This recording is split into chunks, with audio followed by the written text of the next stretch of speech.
vous avez des enfants, le concept qui suit risque de vous intéresser. Squaredespetits.com, c'est le premier site gratuit et surtout communautaire de vente et d'achat de matériel d'occasion pour les enfants de 0 à 12 ans. Derrière cette initiative, Mylène Lavial, cofondatrice et gérante de ce site. Bonjour. Bonjour. Merci d'être là avec nous. Merci à vous. Pour nous parler de votre site donc ô combien original, puisque c'est un site communautaire pour enfants, d'où vous est venue cette idée et pourquoi communautaire ?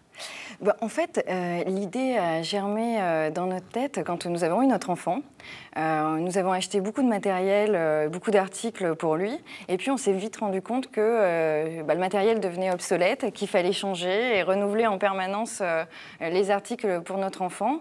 Et qu'en même temps, on avait aussi une problématique de place et financière par rapport à tout ce matériel à renouveler. Et puis, moi, j'étais une maman qui avait finalement envie d'acheter de l'occasion, mais pas forcément de l'occasion à des inconnus.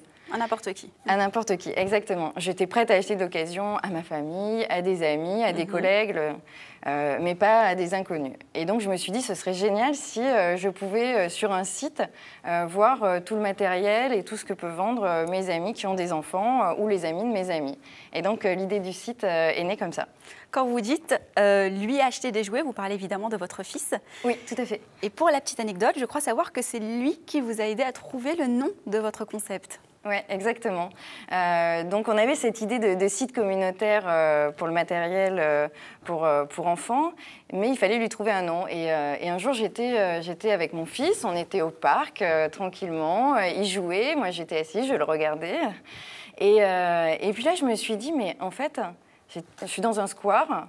Je suis bien, je suis en sécurité, je suis en confiance parce que je voulais vraiment que le nom du site corresponde aux valeurs du site, que sont la confiance, la convivialité, le partage, la sécurité. Et dans un square, c'est fermé, on est en sécurité, il y a des jouets, il y a des vêtements, il y a des mamans qui donnent à manger, on rencontre d'autres personnes. Donc toutes les valeurs du Square des Petits et toutes les valeurs du square, elles sont ensemble. Et donc Square des Petits est né. Quel précoce ce petit, finalement. Oui, tout à fait. Comment ont réagi vos proches, vos amis, quand vous leur avez annoncé que vous vouliez justement lancer ce business? Parce que ça a l'air d'être un business qui a été monté sur un coup de tête. Je dis bien, ça a l'air. Alors,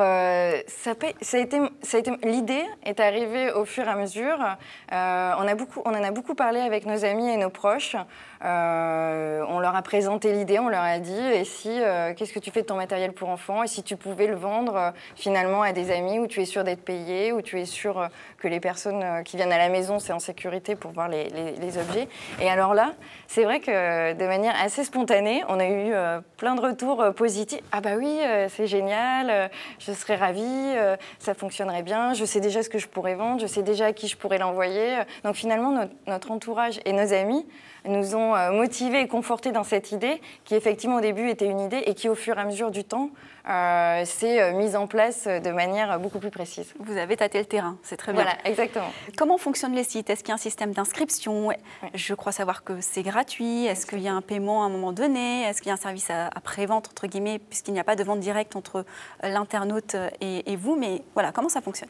Alors, le site, le principe que l'on voulait sur le site, on souhaitait vraiment que ce soit quelque chose de simple et de pratique. Parce qu'aujourd'hui, dans la vie, on a tous beaucoup de choses à faire et on voulait que les gens puissent y aller facilement et que ce soit simple. Donc, en fait, vous arrivez sur le site, c'est un site de mise en ligne d'annonces gratuites. Donc, et vous avez une double entrée. Parce qu'aujourd'hui, on est tous changeants. Un jour, on a envie d'acheter une poussette d'occasion et on est pressé. Un jour, on a envie de faire attention parce qu'on cherche un tour de lit, on veut quelque chose de particulier. Donc, on va le faire de manière un petit peu plus poussée.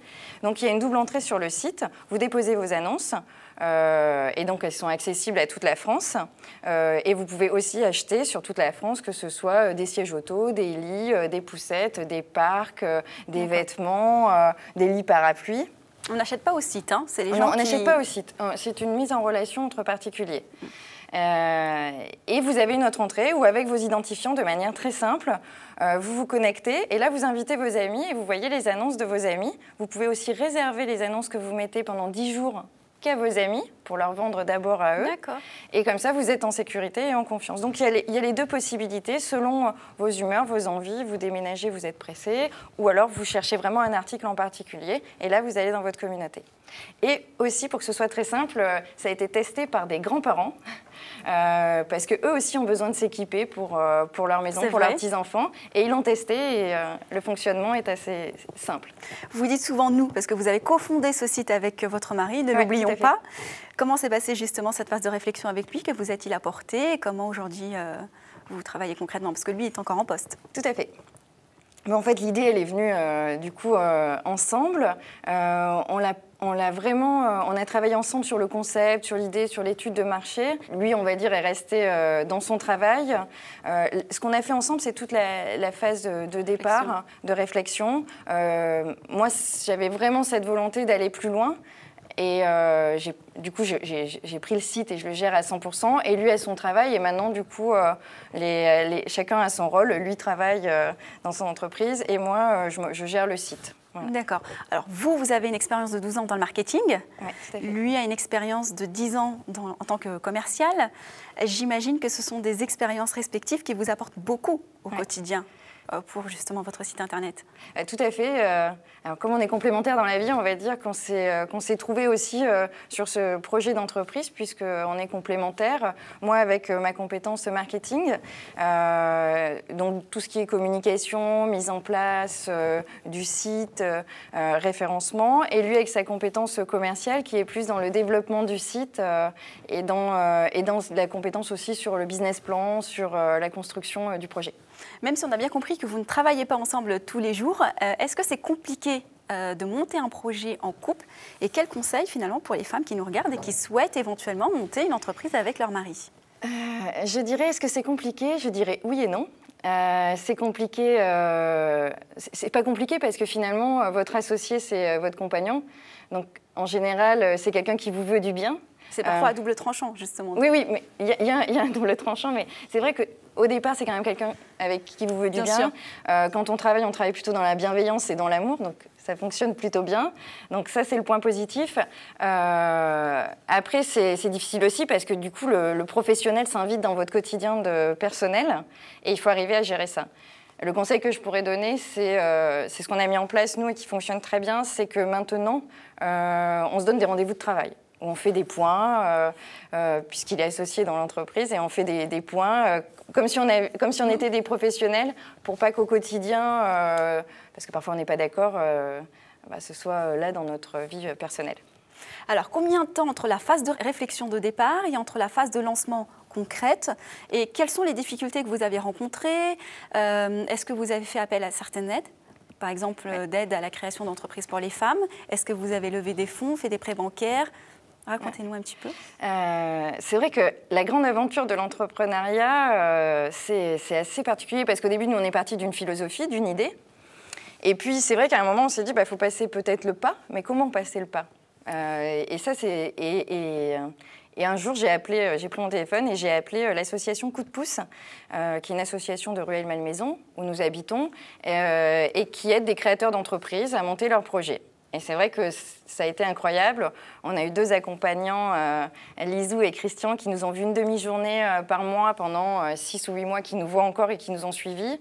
Et on est passé finalement d'une philosophie à un vrai projet construit avec un cahier des charges pour le site, avec un business plan validé par un expert comptable. Et à ce moment-là, on s'est dit, ça y est, oui, on va se lancer, on va créer notre société parce qu'on a tout le monde derrière nous qui nous dit que c'est possible. Et voilà comment s'est passé le parcours. Et une fois qu'on a eu fini l'accompagnement Coup de pouce, on a été accompagné par Haute-Seine Initiative, où on a eu un prêt d'honneur et un prêt NACRE.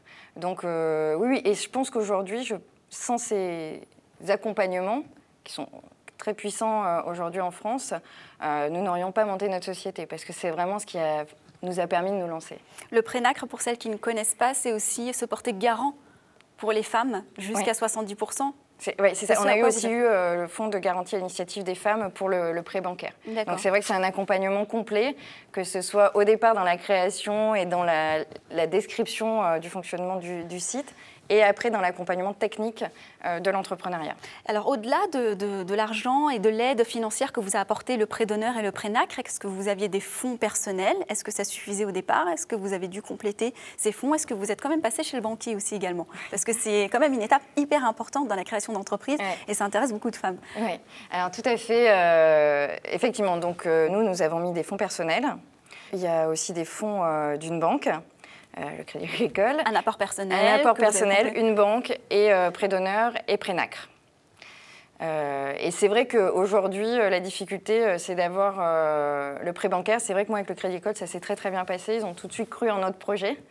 Il y a parfois comme ça des faisceaux positifs qui font que, allez, on y va. Et ils nous accompagnent aujourd'hui sur ce projet. Surtout de nos jours, avec la conjoncture actuelle, on dit que les banques ne prêtent plus.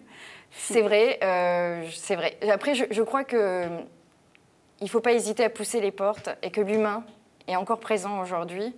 On le voit, aujourd'hui, on est ensemble et c'est ce qui fait un petit peu la différence. Moi, je n'ai pas hésité à pousser des portes, à aller les rencontrer, à montrer toute ma passion, mon envie, toutes les preuves qu'on avait de la réussite du site par toutes les études de marché, tout ce qu'on avait fait. Et c'est vrai qu'à ce moment-là, c'est possible encore. Je crois qu'il faut se dire que c'est possible. Au bout de combien de temps vous avez commencé à apercevoir les premiers résultats du site? Oui, retour concret finalement. Square des Petits, aujourd'hui, on est à 3 mois de lancement. On a des retours concrets déjà sur le nombre d'annonces, sur le nombre de visites, sur les retombées presse. Encourageant?